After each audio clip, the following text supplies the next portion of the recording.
एक छोटे से गांव में नदी किनारे दो बहनें रहती थीं। बड़ी का नाम सावित्री और छोटी का नाम लता। सावित्री का पति कई दिनों से बीमार था, इसलिए रोजी रोटी चलाने के लिए वह अपनी छोटी बहन लता के घर काम करने जाती थी।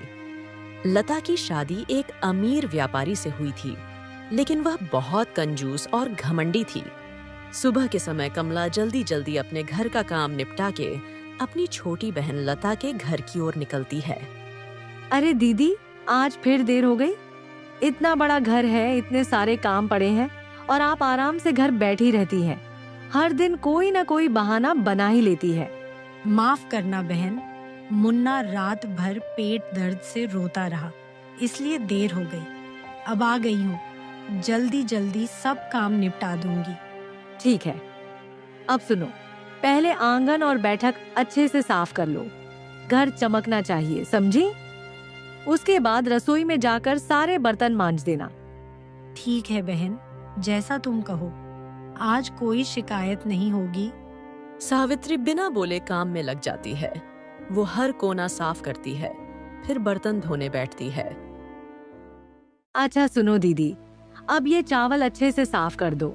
जो टूटे फूटे हैं उन्हें अलग निकाल देना। मेरे घर में सिर्फ बढ़िया चावल ही पकते हैं, समझी? सावित्री चुपचाप चावल साफ करती है और फिर रसोई में जाकर दोपहर का खाना बनाती है।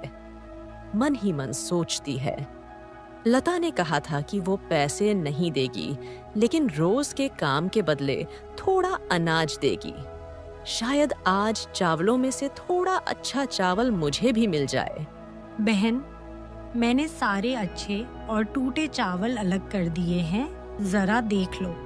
काम खत्म होने पर सावित्री जाने लगती है।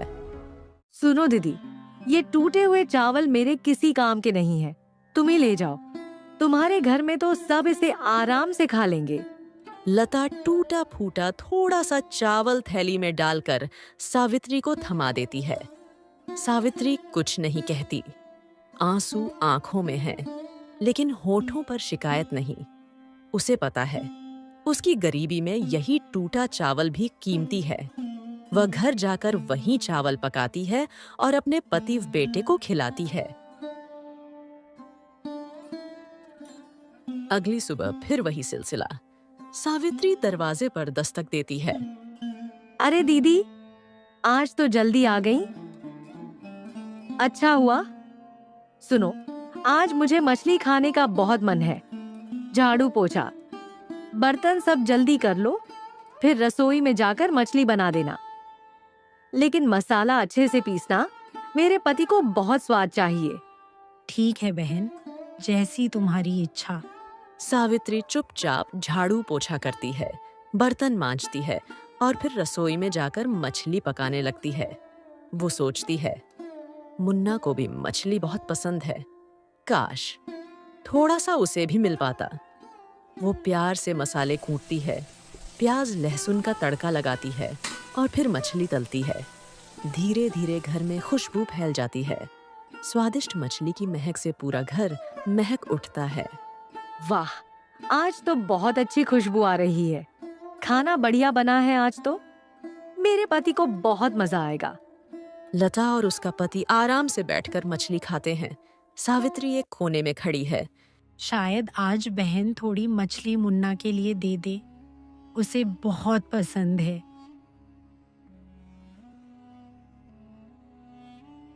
रुको दीदी, आज तुम्हारे लिए भी कुछ है। ये लो, कल रात का बचा हुआ चावल और थोड़ी सी सब्जी है। अपने घर जाकर गर्म करके खा लेना। सावित्री थैली लेती है, कुछ नहीं बोलती। सावित्री घर की ओर चल पड़ती है। आंखों में आंसू हैं, लेकिन शिकायत नहीं। सावित्री हर सुबह माया के घर काम करने जाती और लौटते वक्त माया कुछ न कुछ बासी या खराब खाना उसे देकर भेजती। सुनो दीदी, कल सुबह सुबह जल्दी आ जाना। मेरे पति को व्यापार में बहुत बड़ा लाभ हुआ है। कल हमारे घर पूजा का बड़ा आयोजन होगा। बहुत से मेहमान आएंगे, मिठाइयाँ और पकवान बनेंगे। मुझे तुम्हारी पूरी मदद चाहिए। ठीक है बहन, जैसे तुम कहो। मैं कल जल्दी आ जाऊंगी। अगली सुबह सावित्री घर से निकलने की तैयारी करती है। मुन्ना नींद भरी आंखें मलते हुए दरवाजे पर आता है। माँ, इतनी सुबह सुबह कहाँ जा रही हो? अभी तो सूरज भी ठीक से निकला नहीं। मौसी के घर तो तुम 8 बजे के बाद ही जाती हो ना?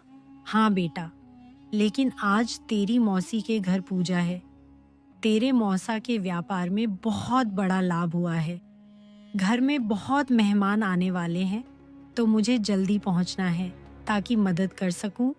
वाह माँ, पूजा है तो वहाँ मिठाइयाँ, फल और बहुत सारा पकवान बनेगा ना? मौसी ने मुझे भी बुलाया होगा ना? तुम मुझे क्यों नहीं ले जा रही? नहीं बेटा, तू जानता है ना, तेरे पिताजी की तबीयत इन दिनों ठीक नहीं है। अगर तू भी मेरे साथ चला गया तो वो अकेले रह जाएंगे। उन्हें वक्त पर दवा देनी होती है और उनका ध्यान रखना भी ज़रूरी है। ठीक है माँ, लेकिन मौसी मिठाइयाँ बनाएगी ना, तो मेरे लिए भी थोड़ी सी लाना। मुझे गुलाब जामुन सबसे ज्यादा पसंद है। अरे पगले, कैसे भूल सकती हूँ। तेरे लिए मैं खास मिठाई लाऊंगी। अब तू अच्छे से रहना, शरारत मत करना और पिताजी की दवा ठीक समय पर देना। अगर उन्हें खांसी या कमजोरी लगे तो थोड़ा गुनगुना पानी पिला देना, समझा? हाँ माँ, आप चिंता मत करो, मैं सब संभाल लूँगा। बस आप जल्दी आ जाना, वरना मैं फिर बार बार दरवाजे की ओर देखता रहूँगा। बस बेटा, ज्यादा देर नहीं लगाऊंगी। मुन्ना दरवाजे पर बैठकर सावित्री को जाते हुए देखता है। वो सोच रही थी कि उसकी बहन ने सारे गांव को निमंत्रण दिया, पर उसे एक भी बार नहीं बोला कि तुम अपने बेटे को भी साथ लेकर आना। लता के आंगन में चहल पहल थी। बड़ी बड़ी देगचियां छड़ चुकी थीं। हलवाई बुलाए गए थे और तरह तरह के पकवानों की खुशबू पूरे घर में फैल रही थी। केसर, बादाम वाली खीर, पूरी, कचौरी, पुलाव, मिठाइयां बन रही थीं। मानो पूरा घर स्वाद की खुशबू से महक उठा हो। अरे दीदी, आ गई तुम। देखो, हलवाई आ चुके हैं, पकवान बन रहे हैं। सबसे पहले बाहर झाड़ू लगा दो, फिर पूजा वाले कमरे में पोछा लगा देना। और हाँ, जहाँ पूजा होगी वहाँ हर चीज चमकनी चाहिए। ठीक है बहन, तुम चिंता मत करो, आज कोई शिकायत नहीं मिलेगी। सावित्री जल्दी जल्दी सारे काम करने लगी। उसने एक एक कोना साफ किया। धीरे धीरे पूजा का समय भी आ पहुंचा। लता सजी धजी अपने पति के साथ पूजा के स्थान में आ बैठी। उसके चेहरे पर शांति थी, सिर पर गहनों की चमक थी। गांव के सबसे बड़े पुजारी को बुलाया गया था। पूरे विधि विधान के साथ पूजा हो रही थी। सारे मेहमान भी वहीं बैठे थे। कुछ देर बाद पूजा समाप्त हुई। मेहमानों को बैठाकर पत्तल में भोजन परोसा गया। सारा गांव लता के छत में स्वादिष्ट भोजन का आनंद ले रहा था। खीर की खुशबू, मिठाइयों का स्वाद और पकवानों की रौनक चारों ओर छा गई। हर कोई स्वादिष्ट खाने का मजा ले रहा था। सबको खाना बहुत पसंद आया। फिर धीरे धीरे मेहमान खाना खाकर अपने अपने घर चल गए। घर में अब शांति छा चुकी थी, लेकिन अभी भी बहुत सारे पकवान और मिठाइयां बच गई थीं। दीदी, आज तो भगवान की कृपा से सब बहुत अच्छा हुआ। देखो ना, इतने मेहमान आए, फिर भी इतने पकवान बच गए। अब तुम ऐसा करो, ये सब बचे हुए व्यंजन रसोई में अच्छे से रख दो। और हाँ, जो मिठाई के बर्तन में नीचे चीनी का चूरा और टुकड़े बचे हैं, उन्हें अलग निकाल देना। सावित्री सिर झुकाकर बिना थके, बिना कुछ कहे सारी मिठाइयां, पकवान और बचे हुए व्यंजन रसोई में ले जाकर जमाने लगी। लता कमरे से आवाज लगाती है। सावित्री अंदर आती है। ये लो, ये तुम्हारे लिए है। मिठाई के जो टूटे फूटे टुकड़े बचे थे और किनारों पर लगी चीनी की परतें, सब यही है। अपने बेटे को खिला देना। मेरे घर में तो कोई ये खाता नहीं। तुम्हारे जैसे लोगों के लिए तो यही बहुत है। तुम्हें तो कभी इतनी बढ़िया मिठाई देखने को भी नहीं मिलती होगी। रास्ते में आंसू बहते हैं, ठोकरें खाती है, लेकिन रुकती नहीं। जंगल के रास्ते से गुजरते हुए सावित्री की नजर एक पुराने मंदिर पर पड़ती है। यह वही मंदिर था जिसकी रक्षा नाग देवता स्वयं करते हैं। गांव की मान्यता थी, जो भी नाग देवता से सच्चे मन से कुछ मांगता है वो कभी खाली हाथ नहीं लौटता। हे नाग देवता, आज मैं आपके चरणों में आखिरी बार आई हूँ। अब मुझसे ये गरीबी नहीं सही जाती, ये रोज की जिल्लतें नहीं सही जाती। हर सुबह उम्मीद लेकर उठती हूँ और हर शाम टूटी हुई लौट आती हूँ। लोगों की नजरों में मेरी कोई कीमत नहीं, बस एक नौकरानी हूँ मैं, जिसे सिर्फ काम के बदले कुछ बचे खुचे टुकड़े मिलते हैं। कितनी बार सोचा कि अब हिम्मत नहीं बचेगी, पर हर बार अपने बच्चे का चेहरा याद आता है। वो मासूम जो हर रोज पूछता है, माँ आज क्या लाई? और मैं उसके सवाल से नजरें चुराकर बस मुस्कुरा देती हूँ। आज भी वो मेरा इंतजार कर रहा होगा, शायद दरवाजे पर बैठा होगा, सोच रहा होगा कि माँ मिठाई लेकर आएगी, पर मैं तो बस ये शक्कर का चूरा, टूटी फूटी मिठाइयाँ और कुछ आंसू लेकर घर लौट रही हूँ। क्या जवाब दूँ उसे? कह दूँ कि तेरी माँ रोज दूसरों के बर्तन मांजती है, उनकी थालियाँ चमकाती है और बदले में बस टूटे टुकड़े पाती है। कह दूँ कि माँ की मेहनत का कोई मोल नहीं होता इस दुनिया में। नाग देवता, अब बस कीजिए। हर रोज अपमान, भूख और आंसुओं में जीना अब नहीं होता मुझसे। कभी लगता है काश मेरा जन्म ही ना हुआ होता, पर फिर अपने बच्चे की याद आ जाती है। वो तो मेरी एकमात्र सांसों की वजह है। फिर भी आज मन कह रहा है, या तो इस दर्द से मुक्ति दे दो या इतनी ताकत दे दो कि मैं इसे झेल सकूं। आपके आगे हाथ जोड़ती हूँ, अब फैसला आपका है नाग देवता। सावित्री का हर शब्द नाग देवता के कानों तक पहुंचा। नाग देवता ने सब कुछ सुना, लेकिन उसे डसा नहीं। उनकी आंखों में भी मानो करुणा उतर आई थी। सावित्री रोते रोते वहां से जा ही रही थी कि तभी अचानक नाग देवता के चारों ओर तेज रोशनी फैलने लगी, मानो उन्होंने सावित्री को आशीर्वाद दिया हो। सावित्री जैसे ही अपने घर के बाहर पहुंचती है, उसका बेटा दरवाजे पर बैठा उसका इंतजार कर रहा था। उसकी आंखों में चमक और चेहरे पर मासूम उम्मीद थी। माँ, तुम आ गई। देखो ना, मैं कब से दरवाजे पर बैठा तुम्हारा इंतजार कर रहा था। हर बार गली में किसी के कदमों की आहट सुनता था तो लगता था अब माँ आ गई, पर फिर कोई और निकल जाता था। क्या तुम मेरे लिए मिठाई लेकर आई हो माँ? वही जैसी पिछली बार लाई थी, मीठी सी, जिसमें ऊपर चांदी की परत थी। माँ, जल्दी से पोटली खोलो ना। देखो, मेरे हाथ तो कांप रहे हैं इंतजार में। मुझे आज मिठाई और पकवान खाने हैं। तुम कहती थी ना, अगर मैं अच्छा बच्चा बनूंगा तो तुम मेरे लिए मीठा लाओगी। मैंने आज पूरे दिन शरारत नहीं की, किसी से झगड़ा भी नहीं किया। देखो ना माँ, मैं बहुत अच्छा बच्चा बना हूँ। सावित्री कांपते हाथों से पोटली खोलती है और तभी एक चमत्कार घटता है। उस पोटली में ढेर सारी रंग बिरंगी मिठाइयाँ, लड्डू, जलेबी, पेड़ा, कचौड़ी और स्वादिष्ट पकवान नजर आते हैं। उसका बेटा खुशी से उछल पड़ता है और मिठाइयाँ खाने लगता है। हे भगवान, ये कैसे संभव हुआ? मैं तो सिर्फ चूरा और थोड़ी सी शक्कर लेकर आई थी। अभी तो यही पोटली मेरे हाथ में थी, फटी हुई पुरानी सी कपड़े की थैली। उसमें तो बस कुछ बचे हुए टुकड़े थे। फिर ये चमचमाती मिठाइयाँ, ये पकवान, ये सुगंध, ये सब कहाँ से आ गए? सचमुच वो क्षण किसी चमत्कार से कम न था। सावित्री यह समझ ही नहीं पा रही थी कि यह कैसे हुआ। धीरे धीरे वह घर के अंदर जाती है और वहां का दृश्य देखकर उसकी आंखें फटी की फटी रह जाती हैं। उसका घर सोने चांदी से भरा हुआ था। इतना ही नहीं, उसका बीमार पति, जो महीनों से बिस्तर पर पड़ा था, अचानक खड़ा हो गया था। उसके चेहरे पर तेज और शरीर में नई ऊर्जा थी। हे भगवान, ये कैसा प्रकाश है? पूरा घर जैसे किसी सुनहरी रोशनी से नहा गया हो। देखो सावित्री, दीवारों से चमक निकल रही है। फर्श पर जैसे चांदी बिछी हो और कोनों में सोना दमक रहा है। ये सारा घर सोने, चांदी और हीरे जवाहरात से कैसे भर गया?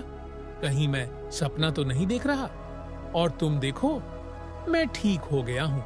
मेरे शरीर का दर्द, मेरी कमजोरी सब गायब हो गई है। मैं अपने पैरों पर खड़ा हूँ, सचमुच खड़ा हूँ। ये कैसा चमत्कार है? आखिर यह हुआ कैसे? अरे, ये सब कैसे हो गया?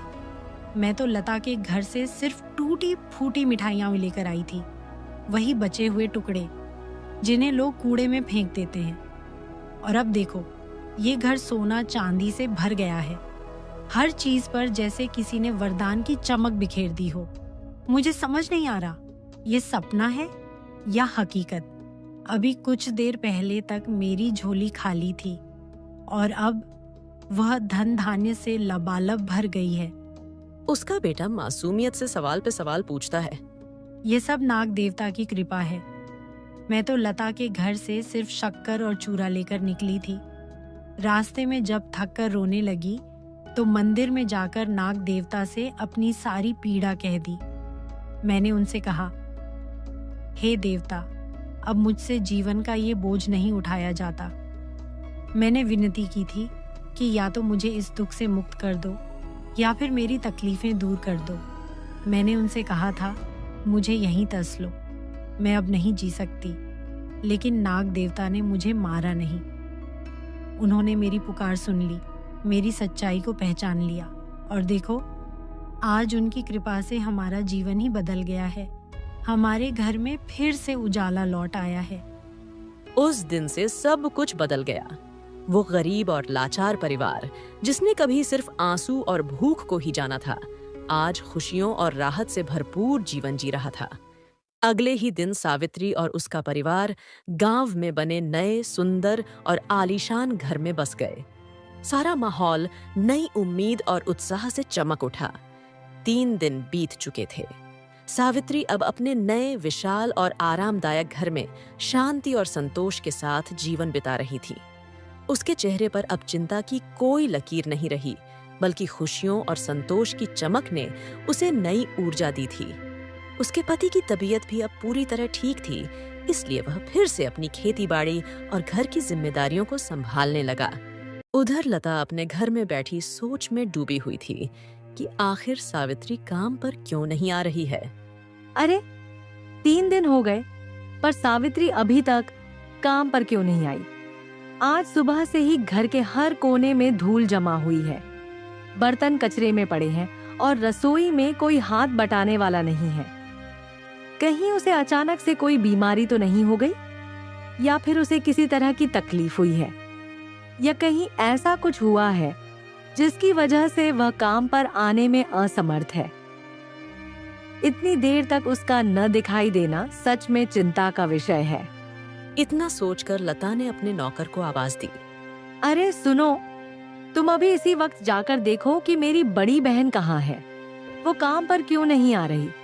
जाकर पता लगाओ कि वह क्या कर रही है। नौकर जी हुजूरी करते हुए फौरन सावित्री के घर की ओर चल पड़ा। जैसे ही वह वहां पहुंचा और घर की चौखट पर कदम रखा, उसकी आंखें हैरानी से फैल गईं। उसने देखा कि सावित्री ने एक नया और सुंदर घर खरीद लिया है। उसका पति अब पूरी तरह स्वस्थ था और अपने खेत की ओर जा रहा था। नौकर ने चुपके से घर में झांका और देखा, सावित्री अपने बेटे के साथ नए घर में प्रसन्न मुद्रा में बैठी थी। सुख समृद्धि की खुशबू हर कोने में फैली हुई थी और घर में एक नई ऊर्जा और खुशी का माहौल था। हे भगवान, यह मैं क्या देख रहा हूं? कुछ दिन पहले तक तो इनका घर जर्जर और टूटा फूटा था। खेतों में काम करने के बाद भी खाने को पर्याप्त नहीं होता था।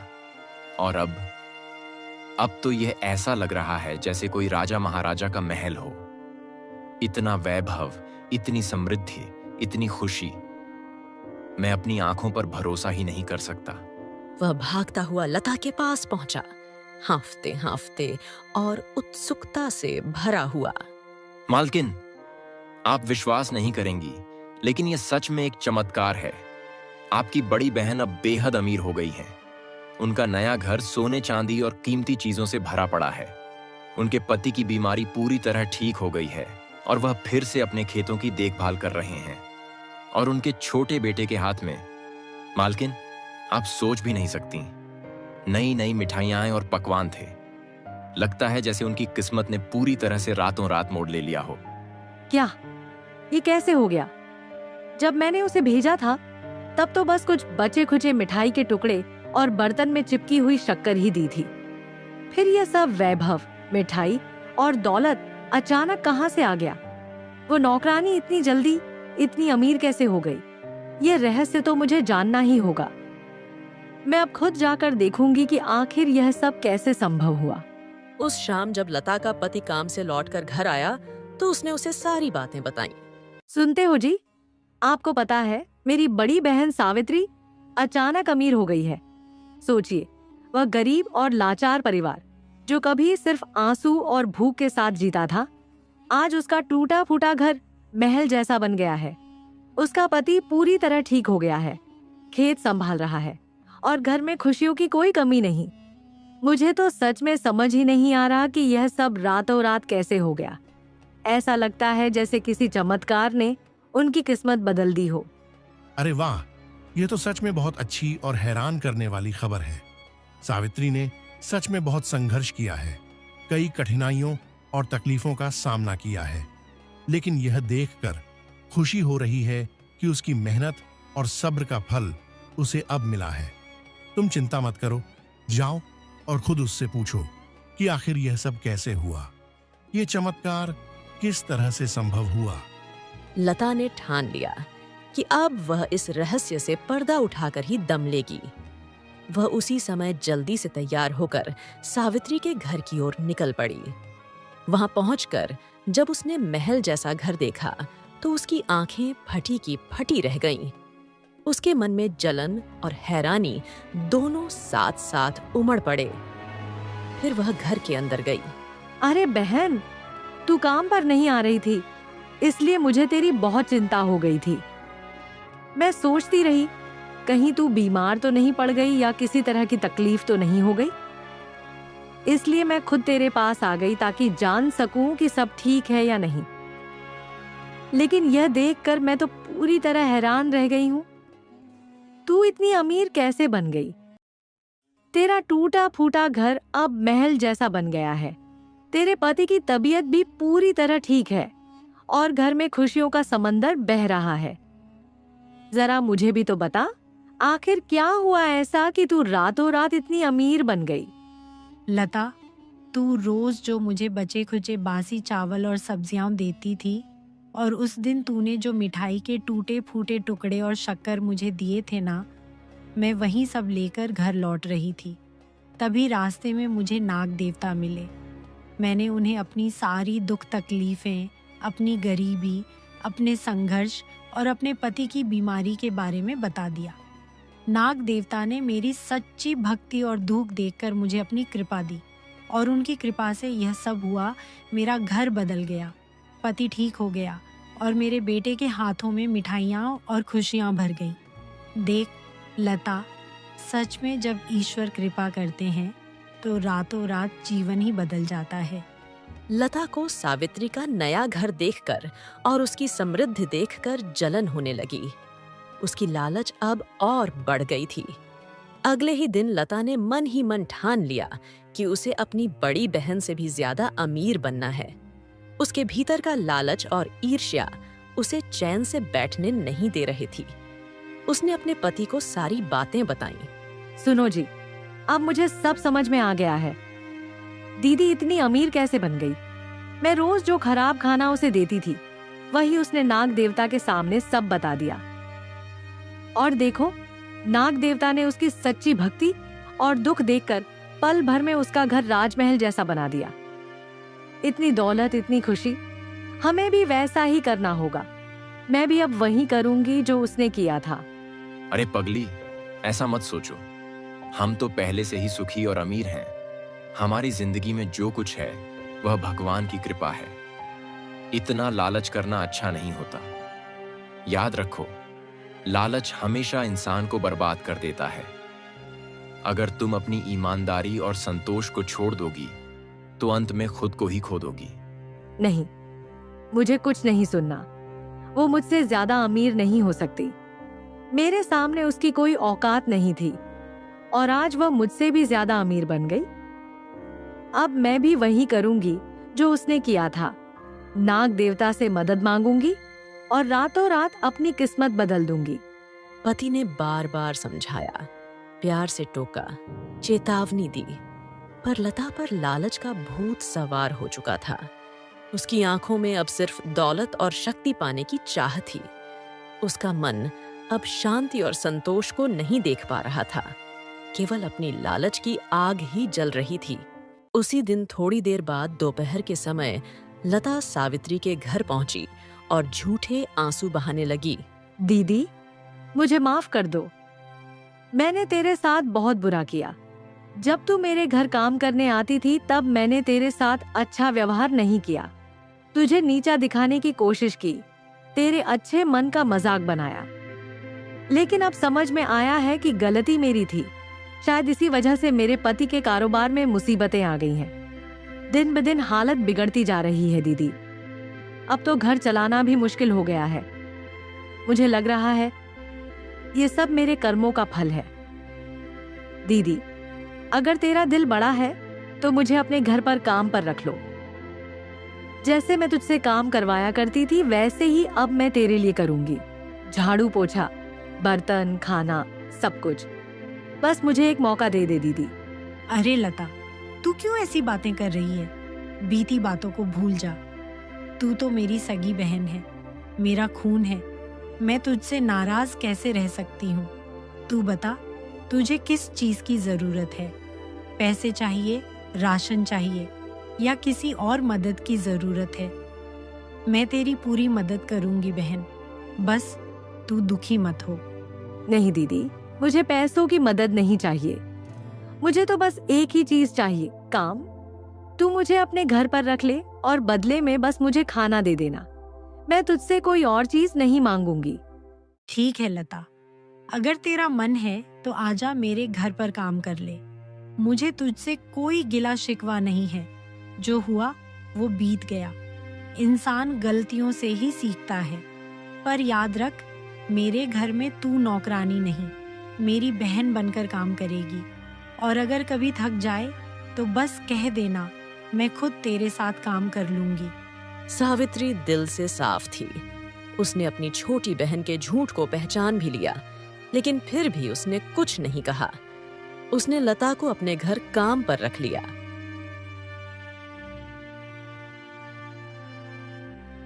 अगली सुबह लता सावित्री के घर पहुंचती है। मन में एक ही ख्याल, आज वही चमत्कार दोहराना है जो दीदी के साथ हुआ। अरे लता, तू तो बहुत जल्दी आ गई आज। अच्छा हुआ, आज घर में बहुत सारा काम है। झाड़ू पोछा, बर्तन, कपड़े, सब कुछ करना है। देख बहन, तू बस मन लगाकर कर लेना, बाकी सब मैं देख लूंगी। मैं सोच रही हूँ आज रसोई में कुछ खास पकाऊं, तू सफाई संभाल ले। वैसे भी तेरा हाथ सफाई में बड़ा अच्छा है, पूरा घर चमक जाएगा। हाँ हाँ दीदी, मैं सब कर लूंगी। तुझे कुछ कहने की भी जरूरत नहीं पड़ेगी। आज तो मैं तेरे घर को ऐसा चमका दूंगी कि आईना भी शर्मा जाए। तू बस बैठकर देखती जा, मैं सब काम निपटा दूंगी। दिन भर लता काम में लगी रही। झाड़ू लगाया, आंगन साफ किया और हर कोना चमका दिया। बहन, आज तूने बहुत अच्छा काम किया। देख, तेरे लिए मैंने गरम गरम रोटी, सब्जी और मिठाई बनाई है। दिन भर काम किया है, थक गई होगी ना? यह ले, थोड़ा मीठा खा ले, मन भी मीठा हो जाएगा। और ये थैला भी साथ ले जा, इसमें तेरे लिए ताज़ा खाना और मिठाई रखी है। नहीं दीदी, तू मुझे ये मत दे। मुझे वही देना जो मैं तुझे दिया करती थी, बासी, बचा खुचा, सूखा सड़ा खाना। मैं तेरे अच्छे खाने की हकदार नहीं हूँ। जैसे मैं तुझे देती थी वैसे ही अब मैं लेना चाहती हूँ। मुझे वही स्वाद चखना है जो तूने चखा था। क्या कह रही है तू लता? मैं अपनी बहन को बासी खाना कैसे दे दूं? वो तो मैं मजबूरी में खाती थी। तू क्यों अपने लिए वैसा चाहती है? देख, दिल से दिया हुआ खाना ही सबसे बड़ा प्रसाद होता है। दीदी, तू बस मुझे वही दे जो मैं तुझे देती थी। मुझे तेरा अच्छा खाना नहीं चाहिए। शायद उसी बासी खाने में कोई रहस्य छिपा है। हो सकता है उसी से मेरी किस्मत बदल जाए, जैसे तेरी बदली थी। ठीक है बहन, अगर तेरा मन उसी में है तो मैं तुझसे ज्यादा जिद नहीं करूंगी। लता खुशी खुशी वो बचा खुचा खाना लेकर अपने घर लौट गई। अगले दिन फिर वही हुआ। लता सुबह काम पर आई। दिन भर मेहनत करने के बाद जब जाने लगी तो सावित्री ने फिर से ताजी मिठाई और स्वादिष्ट खाना उसके लिए रखा। लेकिन लता ने मना कर दिया और जबरदस्ती बासी और खराब सब्जियां लेकर चली गई। दिन बीतते गए। लता रोज काम पर आती और जाते समय हर बार जबरदस्ती बासी खाना लेकर जाती। सावित्री सोच में पड़ गई कि आखिर लता ऐसा क्यों कर रही है। उसे समझ ही नहीं आ रहा था कि उसके साथ क्या हो रहा है। अब तो कई दिन बीत गए दीदी के घर काम करते करते। अब मुझे भी वही करना होगा जो दीदी ने किया था। मैं आज ही मंदिर जाऊंगी और नाग देवता से वही बातें कहूंगी जो उसने कही थी। तब जाकर मैं उससे भी ज्यादा अमीर बनूंगी। बस यही सोचते सोचते लता के कदम तेज हो गए। उसका दिल लालच से भर चुका था। अब न उसे अपने पति की बातें सुनाई दे रही थीं, न घर की कोई चिंता थी। उसके मन में बस एक ही चाहत थी, दौलत, सोना, रुपया और शानो शौकत। इसी लालच के सहारे वह मंदिर की ओर बढ़ी। वहां पहुंचकर उसने नाग देवता के सामने जोर जोर से रोना शुरू कर दिया। हे नाग देवता, मैं बहुत गरीब हूँ। मेरे जीवन में हर तरफ सिर्फ दुख ही दुख है। मैं रोज अपनी बड़ी बहन सावित्री के घर काम करने जाती हूँ, पर वह मुझे कभी ताज़ा खाना नहीं देती। हमेशा बासी और बचा खुचा ही थमा देती है। आज भी उसने मुझे वही बासी खाना दिया।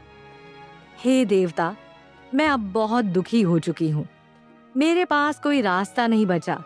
मेरी मेहनत बेकार जा रही है। कृपया मुझे यहीं दस दीजिए ताकि मैं इस दुखी जीवन से छुटकारा पा सकूं। अचानक मंदिर में गूंजती हुई भारी गहरी आवाज आती है। अरे मूर्ख स्त्री, तू लालच और ईर्ष्या में अंधी हो चुकी है। तेरे दिल में अपनी ही बड़ी बहन के लिए जलन भरी हुई है। तुझे रोज ताजा और अच्छा खाना मिलता था, पर तू जानबूझकर उससे बासी खाना मांगती रही। मुझे सब पता है लता। नहीं नहीं नाग देवता, ऐसा नहीं है। मैं सच बोल रही हूँ। झूठ मत बोल लता। तूने अपनी बहन से ईर्ष्या की, झूठ बोला, और अब लालच में आकर मुझसे मौत की भीख मांग रही है। तो ठीक है, तेरी इच्छा मैं पूरी करता हूँ। तू चाहती है कि मैं तुझे 10 लूं। अगर यही तेरा इरादा है तो ठीक है। मुझे माफ कर दीजिए नाग देवता। आप सच कह रहे हैं। मैं लालच और जलन में अंधी हो गई थी। मुझे काटिए मत, कृपा कीजिए। ठीक है, मैं तुझे नहीं काटूंगा, लेकिन तेरे लालच का फल तुझे आज ही भुगतना होगा। जहां तू खड़ी है वहीं मैं तुझे श्राप देता हूं। तेरा आलीशान घर अब एक झोपड़ी में बदल जाएगा। तेरे घर का पूरा सोना, चांदी, हीरे मोती, धन और दौलत सब ईंट पत्थर में बदल जाएगा। तू मेरे सामने गरीब बनकर आई थी ना, अब कुदरत तुझे बताएगी असली गरीबी क्या होती है। लता अपने घर की ओर जाती है। उसके मन में हजारों ख्याल आ रहे थे। जैसे ही अपने घर के पास पहुंची, उसकी आंखों से आंसू थमने का नाम नहीं ले रहे थे। उसका घर अब एक झोपड़ी में बदल गया था। उसने चारों ओर देखा। उसके घर के सारे हीरे जवाहरात, जेवर सब ईंट पत्थर में बदल गए थे। उसकी नजरें घर की टूटी छत और बिखरी चीजों पर टिक गईं और उसका दिल डर और पछतावे से भर गया। अरे लता, ये सब कैसे हो गया? हमारा सुंदर घर इस झोपड़ी में कैसे बदल गया? मुझे कुछ समझ नहीं आ रहा। तुम मुझे सच सच बताओ, ये सब कैसे हुआ और तुमने क्या किया है? मैंने सब कुछ कर दिया। मैंने लालच किया, सावित्री से जलन की। मैंने नाग देवता से झूठ बोला, वही मांगा जो मुझे नहीं मिलना चाहिए था। अब मुझे अपने किए हुए कर्मों पर पछतावा हो रहा है, लेकिन सब कुछ बहुत देर हो चुका है। मैंने कहा था ना लता, लालच मत करो। आज तुम्हारी लालची सोच के कारण मेरी पूरी मेहनत, हमारी सारी खुशियां मिट्टी में मिल गई। तुम्हें पता भी है कि मैंने अपनी जिंदगी में कितनी मेहनत की है, सब कुछ जुटाया है। पता नहीं मैंने क्या पाप किया था, जो मुझे तुम जैसी लालची औरत से शादी करनी पड़ी। लता के लालच और ईर्ष्या की वजह से उसका ऐशो आराम, धन दौलत और पति का प्यार सब छिन गया। इस तरह लालच और जलन में अंधी हुई लता ने अपने ही हाथों अपनी पूरी जिंदगी बर्बाद कर दी। अब उसकी आंखों में सिर्फ पछतावा और दुख रह गया था और उसके दिल में खालीपन भर गया। इस कहानी से यह सीख मिलती है, इंसान जैसा कर्म बोता है वैसा ही फल उसे मिलता है। सावित्री ने भलाई और सच्चाई के बीज बोए तो उसे आशीर्वाद और सुख मिला, लेकिन लता ने जलन और लालच के बीज बोए तो उसे श्राप और पछतावा मिला।